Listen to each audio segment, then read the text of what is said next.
अब हम पढ़ेंगे सिंधु घाटी सभ्यता की आर्थिक उपलब्धियां। ठीक है, तो आर्थिक उपलब्धि का मतलब इनकम ऑफ सोर्स क्या था, है ना, पैसे प्राप्त करने के लिए आर्थिक गतिविधियां ये कौन कौन सी करते थे। ठीक है, तो देखो सबसे पहला काम, पूर्व समय से ही हम विशेष योगदान देते हैं कृषि, कृषि के साथ ही साथ पशुपालन, है ना, दो काम तो ये करते थे, ये दोनों एक साथ ही जुड़े हुए हैं, कृषि और पशुपालन। कृषि करेंगे तो पशुपालन चाहिएगा, क्योंकि बिना पशुओं के कृषि संभव नहीं है। नंबर 2 उद्योग, और नंबर 3 व्यापार। मतलब है उस दौरान का जो मानव था, ये 3 प्रकार की क्रियाएं, यानी आर्थिक क्रियाओं में 3 प्रकार की क्रियाओं के हमें अवशेष मिले। ठीक है, सबसे पहले हम बात करते हैं कृषि की।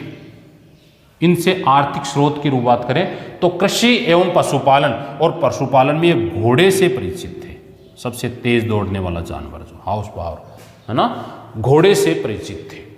घोड़े की मिट्टी की मूर्तियां मिली हमें, है ना, घोड़े की मिट्टी की मूर्तियां मिली। इसके आधार पर हम कह सकते हैं कि ये घोड़े को अपना सबसे प्रिय पशु मानते थे, आवागमन के साधन के रूप में।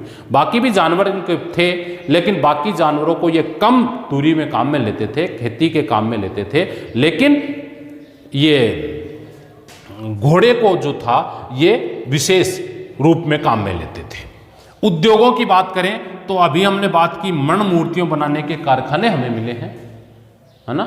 इसके अलावा औषधियों निर्माण के कारखाने, औषधि निर्माण ये जानते थे, गणितीय पद्धति को ये जानते थे, डॉक्टर शल्य प्रक्रियाओं को ये जानते थे, तो उद्योग इन्होंने स्थापित कर लिए थे।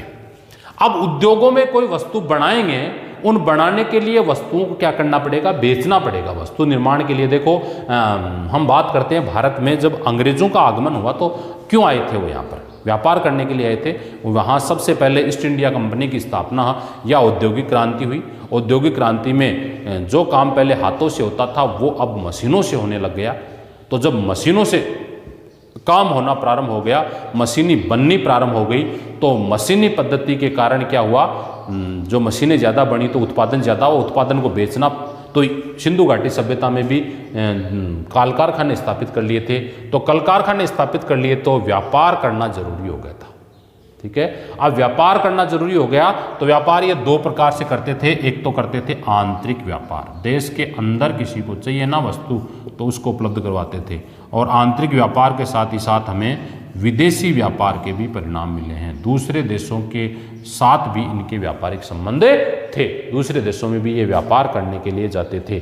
नवीन साक्ष्य से हम बात करते हैं 2 प्रकार का व्यापार मिलते हैं। इसके अलावा जो आपकी सरस्वती नदी है उसके तट पर अनेक स्थानों पर घोड़े के खुदाई के दौरान जो अवशेष मिले, घोड़े के अवशेष मिले, इस आधार पर हम कह सकते हैं कि यहाँ के जो लोग थे वो किससे परिचित थे भाई, घोड़े से परिचित थे। तो देखो आर्थिक उपलब्धियाँ क्या हैं, सिंधु घाटी सभ्यता के लोग कृषि पशुपालन का काम करते थे, और पशुपालन में कौन से घोड़े को विशेष मानते थे। इनकी एक तो मिट्टी की मूर्ति मिली है जिसके आधार पर हम प्रमाण दे सकते हैं। दूसरा, इन्होंने उद्योग स्थापित कर लिए थे, और व्यापार जो था इनका आंतरिक व्यापार भी होता था और विदेशी व्यापार भी होता था। ये था सिंधु घाटी सभ्यता की आर्थिक उपलब्धियां। अब देखो उनकी आर्थिक उपलब्धियों में एक है उन्नत कृषि कार्य, है ना। कृषि कार्य पहला है आर्थिक उपलब्धियों में, उन्नत कृषि कार्य, है ना। तो देखो उन्नत कृषि कार्य की बात करें तो ये अच्छी टेक्निकल कृषि उस दौरान, हम तो हरित क्रांति बाद में लाए हैं, है ना, ये हरित क्रांति पहले ला चुके थे। अच्छे बीजों का प्रयोग करके इन्होंने उन्नत कृषि को भी आगे बढ़ाने का प्रयास है। अनेक स्थानों से प्राप्त जो विशाल अन्नागार मिले हैं, हमें कल पढ़ रहे थे ना, अन्नागार, स्नानागार, विशाल अन्नागार मिले हैं। और अन्नागार जो था वो गड्डी के ऊपर बनाया जाता था, है ना। गड्डी का मतलब है ऊंचाई पर बनाया जाता था ताकि उसमें अनाज रख सकें। और विशाल अन्नागार का मतलब कैसा हुआ कि भाई अनाज का उत्पादन अधिक हुआ होगा, ऐसा ही तो प्रमाण मानेंगे हम। ये तो मानेंगे नहीं कि भाई अन्नागार ऐसे ही बना दिया इन्होंने, ऐसा कोई नहीं बनाएगा। आपके पास मान लो 100 क्विंटल किसी ट्यूबवेल पर 100 क्विंटल अनाज हो रहा है, 100 क्विंटल गेहूं हो रहा है ना। तो 100 क्विंटल गेहूं को रखने के लिए हमें जगह चाहिएगी। इसका मतलब क्या हुआ कि कृषि कार्य उन्नत, अनुमान लगाते हैं इसमें, कृषि कार्य उन्नत रहा होगा। क्यों? क्योंकि जो विशाल अन्नागार हमें मिला है उस अन्नागार से हम ये प्रमाण लगा सकते हैं कि अन्न को इकट्ठा रखने के लिए अन्नागार बनाए गए थे। यदि अच्छा उत्पादन नहीं होता, केवल अपना जीवन यापन ही होता, इतना ही अनाज होता जिसको इकट्ठा करने की जरूरत नहीं पड़ती, तो अन्नागार बनाने की भी जरूरत नहीं पड़ती।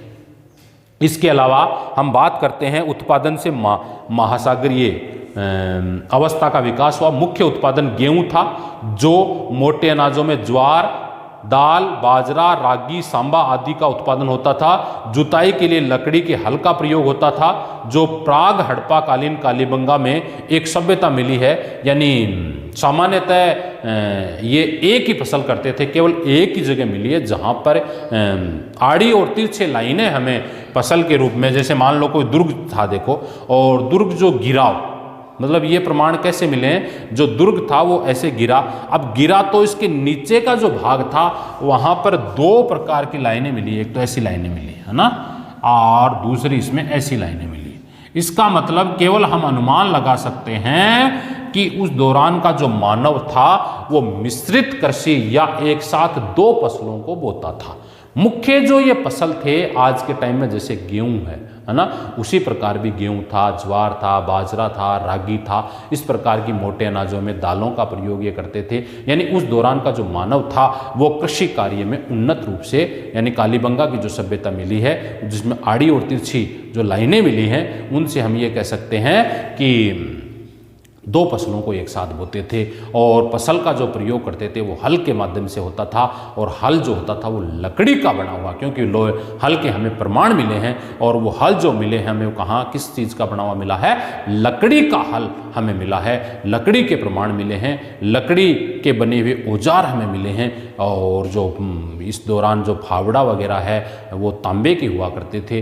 तो हम ये कह सकते हैं कि उस दौरान का जो पशुपालन था, जो कृषि कार्य था, वो भी कैसा था, उन्नत अवस्था में था, जो दोहरी फसल का संकेत देता। फसल कटाई तांबे के हाशिए और पत्थर के फलक से की जाती, जो लकड़ी के हत्थे पर लगा होता था।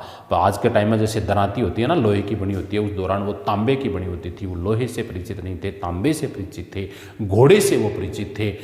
वहाँ की जो सभ्यता सामान्यतः वो जो तो शहरी थी, लेकिन गाँव में वो कृषि कार्य करते थे। अन्नागार इन्होंने बनवाए थे, मतलब अन्न का उत्पादन वो ज़्यादा करते थे। उच्च क्वालिटी के बीजों का वो प्रयोग करते थे।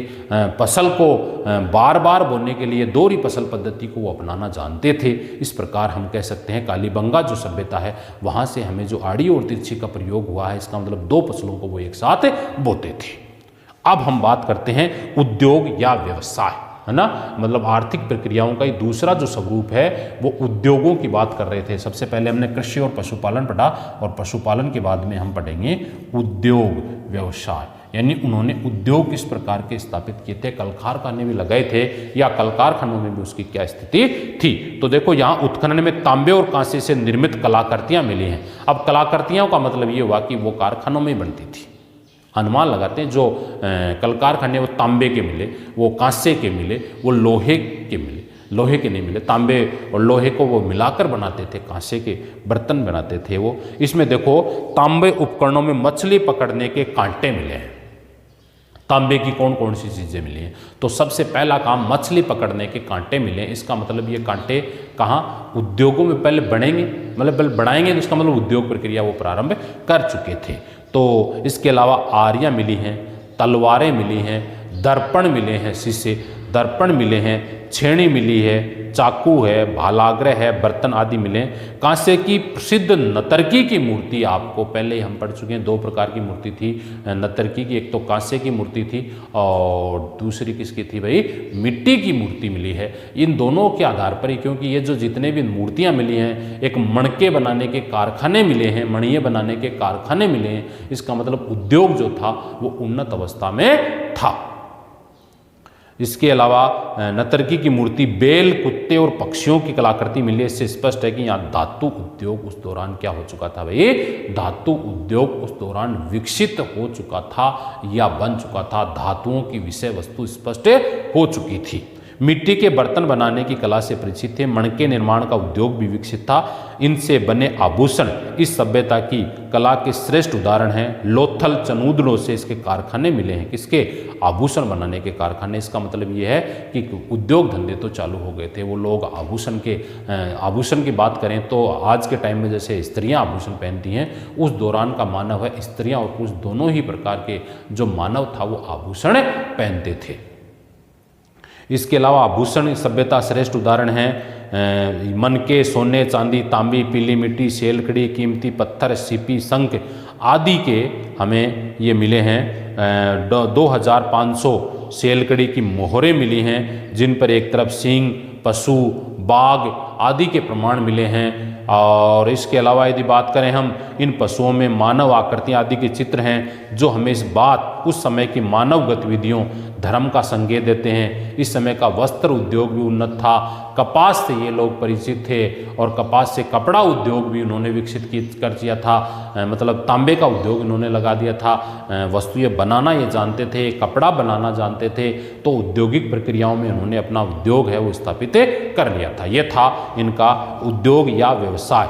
अब है व्यापार और वाणिज्य के क्षेत्र में इनकी क्या स्थिति है ना। लास्ट और बचा है व्यापार एवं वाणिज्य।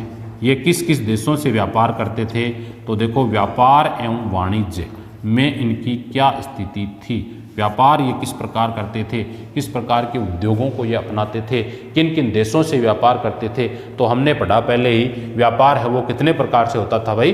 2 प्रकार से होता था। एक आंतरिक आधार पर व्यापार होता था, देश के अंदर व्यापार होता था, और दूसरे हैं वो मेसोपोटामिया की जो सभ्यता है उनके साथ भी व्यापार, क्योंकि वहाँ की जो सभ्यता है उसमें जो लेख लिखा हुआ है उस लेख में इस बात स्पष्ट है कि भारत का जो व्यापार है वो मतलब मेसोपोटामिया का जो व्यापारिक केंद्र है वो भारत था। यानी दोनों के आपस में क्या हुए थे?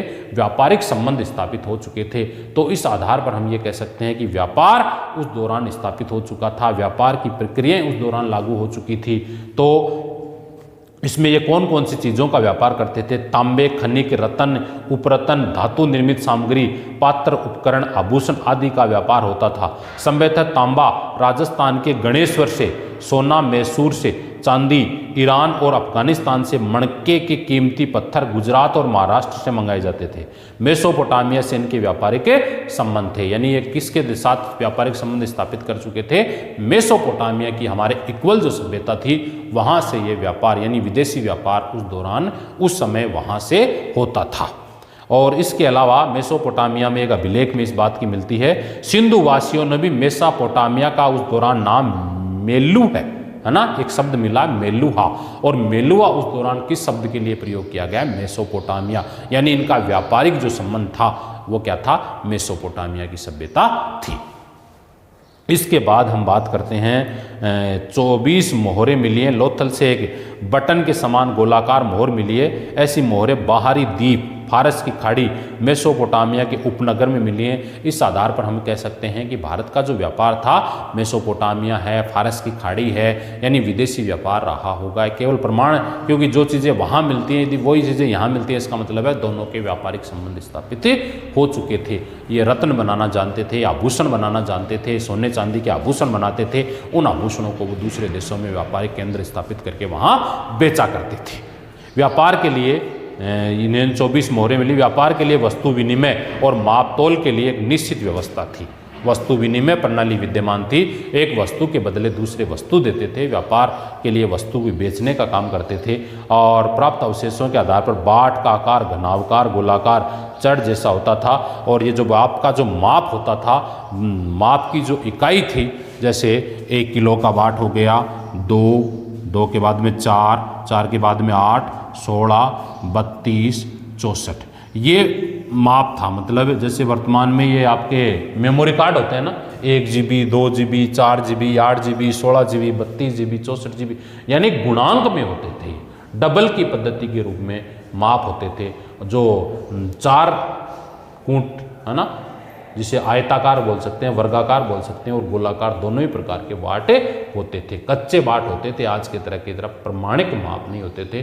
उनका जो किलो का माप जो था वो हमारे किलो के माप के लगभग बराबर था। ये था व्यापारिक उपलब्धियाँ। अब हम सामाजिक जीवन की विशेषताएं पढ़ेंगे कि समाज में इनकी क्या स्थिति थी, जिनका हम कल अध्ययन करेंगे।